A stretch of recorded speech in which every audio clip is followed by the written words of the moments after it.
We turn the girl on the one and we go, it's important to have the hand here, we go 2, balance safe, 3 with body weight, 4, we block 5, connection on the 5 in the right hand, 6 and 7, and then we close 8. We bring her to the side with the power 1, we turn her 2, the body weight is a little bit back, we give her syncopation, 3 and 4, I go short.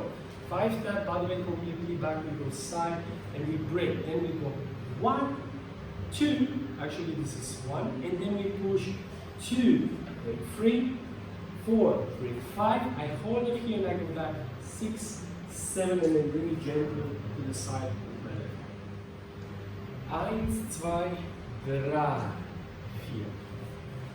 and 3, 4, 5, hand on the corner, connection on the 5, and then I'm going to push and turn 6 and 7, 8, with a little bit of bounce, bounce, bounce, sorry, bounce, bounce, go, close. I have her here locked and then I push her to the side. 1, small steps.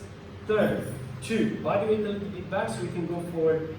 3 and 4, keep pushing her. 5, 5, completely on the back leg, and then we slide.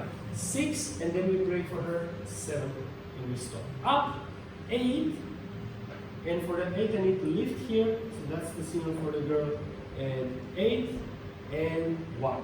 Then I'm going to push back with the right and cross myself with the left, and then block her, tsa, with both hands. And then bring her again, forward, and block. Then I hold her here locked, and I go 6, and now just with the left hand, gentle, 7, 8, and touch the end. Right hand doesn't need any leading.